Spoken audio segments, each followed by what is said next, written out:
মহাখালীতে ১৩ বছরের কিশোরী সিমি ঘটনায় সামনে আসছে নানা প্রশ্ন। জোরপূর্বক মাদক সেবন করিয়ে ভিডিও ধারণ করে অভিযোগ পরিবারের। মহাখালীতে মায়ের সাথে ভাড়া বাসায় থাকতো ১৩ বছর বয়সী তরুণী সিমি, যে কিনা মাত্র সপ্তম শ্রেণীতে পড়তো, যাকে আমরা এক কথায় বলতে পারি অবুঝ মেয়ে। সেই মেয়ে হঠাৎ করে মাদকাসক্তে পরিণত হয় এবং পরবর্তীতে জানা যায় সে কিভাবে এই মাদকাসক্ত জীবনকে বেছে নিল এবং তাকে কিভাবে এই মাদক সেবন করানো হয়েছে, তাকে কিভাবে করা হয়েছে এবং করা হয়েছে নাকি নানা রকম, এবং পরবর্তীতে এই সিমি করেন। এই ঘটনার বিস্তারিত আমরা জানবো আমাদের সহকর্মী শামীম শেখ থেকে, এবং আপনাদের সাথে রয়েছে আমি স্নিগ্ধা আখি। জি শামীম শেখ। ধন্যবাদ আখি, ধন্যবাদ নতুন সময়ের দর্শকদের।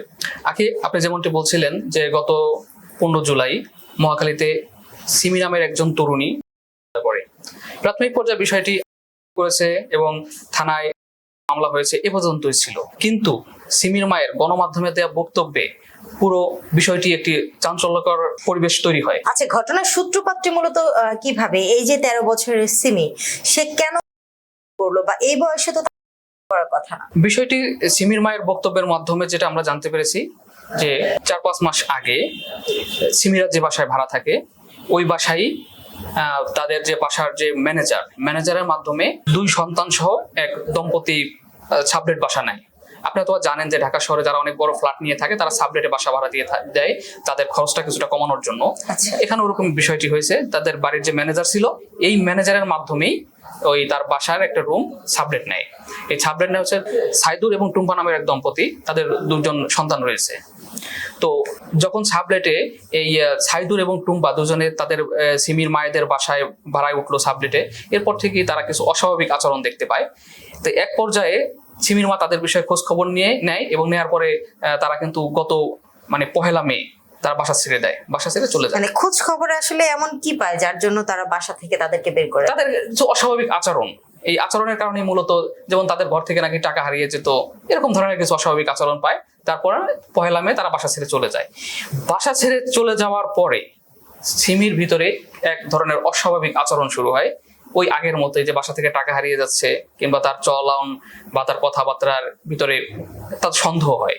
এই সন্দেহের এক পর্যায়ে সিমির মা তার আত্মীয় স্বজনদেরকে ডাক দিয়ে সিমিকে নিয়ে যখন এক জায়গায় বসে যখন তার সাথে ওপেনলি আলোচনা করে, আলোচনার এক পর্যায়ে সিমি বলে যে আমাকে এই যে সাইদুর এবং টুম্পা যে ছিল আমাদের সাবলেটের ভাড়াটিয়া, তারা আমাকে বিভিন্ন নেশাজাত দ্রব্য সেবন করিয়েছে, প্লাস আমার সাথে কার্যকলাপও করেছে।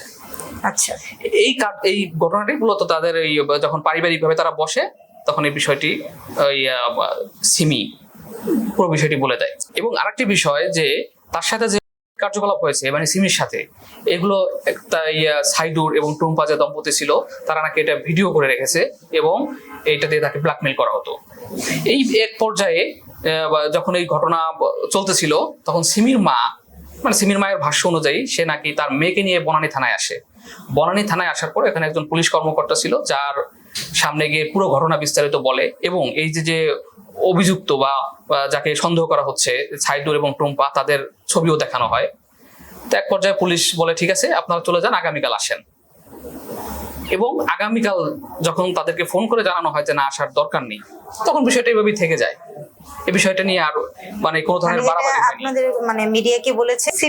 সিমির মা বিষয়টা বলেছে যে আমরা বনানী থানায় মৌখিকভাবে প্রথমে অভিযোগ দিয়েছি, থানা থেকে আমাদের তেমন কোনো রেসপন্স করেনি, অর্থাৎ লিখিত কোনো অভিযোগ তারা দেয়নি এবং তাদের কাছে এরকম কোনো ডকুমেন্টসও ছিল না। আচ্ছা, 15 জুলাই যখন সে করে তখন এই বিষয়টি অন্যভাবে চলে আসে। তাই এই বিষয়ে কিন্তু আমরা বনানী থানায় যোগাযোগ করেছি। বনানী থানার যে তদন্তকারী কর্মকর্তা আছেন ওনার সাথে কথা হয়েছে।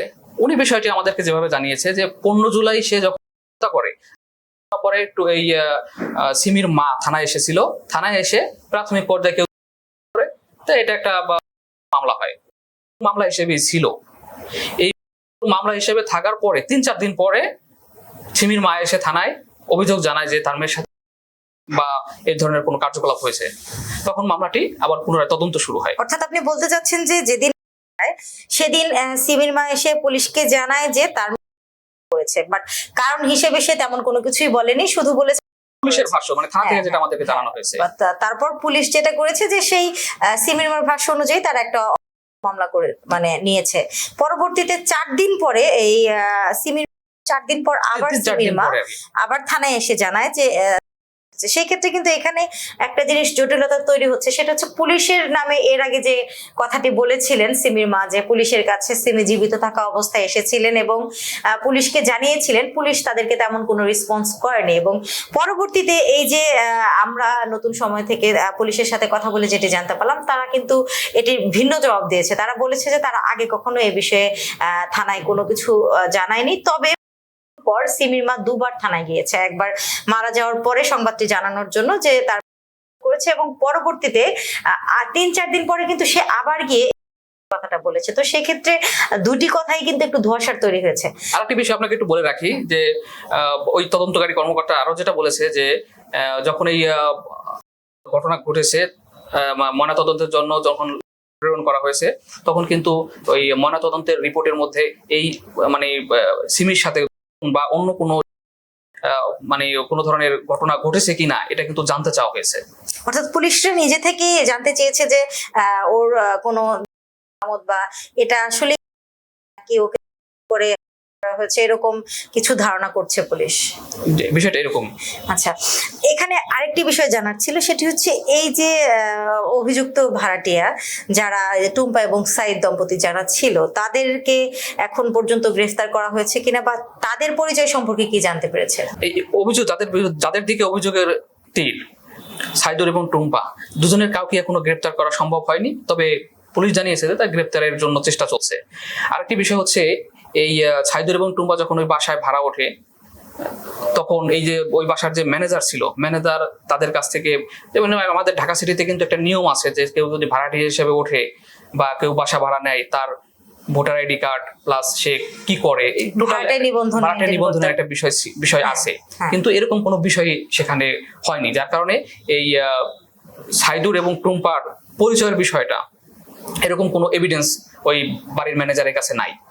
অর্থাৎ শুধুমাত্র সাইদুর এবং টুম্পার ছবি ব্যতীত কোনো কিছুই তাদের কাছে নেই, কোনো কিছুই নেই। তো সেক্ষেত্রে কিন্তু আমরা আরেকটি জিনিস ধারণা করতে পারি যে এই যে টুম্পা এবং সাইদুর দম্পতি, তারা যেহেতু এইরকম বাজে কাজে এই যে 13 বছরের সিমিকে লিপ্ত করেছে এবং তারা বলা যায় যে পূর্ব পরিকল্পিত ভাবে এই বাসায় উঠেছিল যে তারা কোনো কিছু একটা ঘটাবে, যার কারণে হয়তো তারা তাদের ভোটার আইডি কার্ড বা পরিচয়টি গোপন করেছে, এরকম হতে পারে। এখন এই বিষয়টি ধরেন যে তাদের তো কোনো বক্তব্য আমরা পাইনি, কারণ তাদের সাথে যোগাযোগের কোনো মাধ্যম আমাদের কাছে নেই আপাতত, কারণ তারা শুধুমাত্র 2 জন মানুষ উঠেছে এবং চলে গেছে, এর বাইরে তাদের সাথে আর কোনো যোগাযোগের ব্যবস্থা নেই। যদি তাদের বক্তব্য নিতে পারতাম বা তাদের সাথে কথা বলতে পারতাম, তাহলে হয়তো বা তাদের বিরুদ্ধে যে অভিযোগ করা হচ্ছে আসলে অভিযোগ সত্যটা, মানে কতটা সত্য অভিযোগটা, তাহলে বিষয়টা আমরা বুঝতে পারতাম। তো এখন তো আসলে তাকে যে অভিযুক্ত বানাচ্ছি বা সে যে অপরাধী, সে অপরাধ করেছে কিনা আসলে সেটা নিশ্চিতভাবে বলা যাচ্ছে না, এখনো এটা নিশ্চিত যে এটি আসলে কোনো ঘটনা ছিল কিনা নাকি অন্য কোনো ঘটনা, সেটাও কিন্তু প্রশ্ন থেকে যাচ্ছে। যদি ময়নাতদন্তের রিপোর্টটা চলে আসে তাহলে আসলে মানে পুরো বিষয়টা আমরা ক্লিয়ার হব, সিমির সাথে আসলে কি ঘটেছিল এবং সিমি করেছে কিন্তু তার আগে ওর সাথে কি কি ঘটেছিল বা ধরনের আলামত পাওয়া যায় কিনা, সেটা হয়তো আমরা ময়নাতদন্তের পরেই জানতে পারবো। যে এই ছিল মূল ঘটনা আর কি। জি, ধন্যবাদ শামীম শেখ। ধন্যবাদ দর্শক এতক্ষণ সময় আমাদের সাথে থাকার জন্য। এই ঘটনা থেকে আসলে আমরা যেটি জানলাম সেটি হচ্ছে, প্রথমেই আমরা যারা সাবলেট দিয়ে থাকি তারা অবশ্যই কাকে সাবলেট দিচ্ছি এবং কারা আমাদের সাথে বসবাস করছে তাদের সম্পর্কে একটু সচেতন হয়ে তাদের ভোটার আইডি কার্ড এবং সম্পূর্ণ নাম ঠিকানা সংরক্ষণ করাটা কিন্তু অবশ্যই জরুরি, তা না হলে এরকম ঝামেলায় পড়তে হবে। সব থেকে গুরুত্বপূর্ণ যেটি বিষয় সেটি হচ্ছে আমাদের সন্তান কার সাথে মিশছে, কি করছে, কি কোথায় যাচ্ছে, সেগুলি বিশেষ করে নজরদারিতে রাখতে হবে। একটা জিনিস এখানে আমার মানে বলতে হচ্ছে যে একই বাসায় থেকে এই যে 13 বছরের সিমি, সে একদিনে তো আর মাদকাসক্ত হয়ে ওঠেনি, বা এই যে মেয়েটা তার সাথে এত কিছু ঘটে গেছে, সে একা একা এত কিছু সাফার করেছে, এটি কিন্তু তার মাও টের পায়নি। তো সেক্ষেত্রে বাচ্চাদের সাথে যত সুন্দর আচরণ করে, বন্ধুত্ব সুলভ আচরণ করে সম্পর্ক সুন্দর করুন, যাতে তার সাথে যে কোনো ঘটনা ঘটলে সে অবলীলায় বলে দিতে পারে যে তার সাথে এই ঘটনাটি ঘটেছে। তো দর্শক, এই ছিল আজকের মতো। পরবর্তীতে এই ঘটনায় কি হয় সেটি জেনে অবশ্যই আমরা জানাবো। ততক্ষণ পর্যন্ত ভালো থাকুন, সুস্থ থাকুন। আল্লাহ হাফেজ।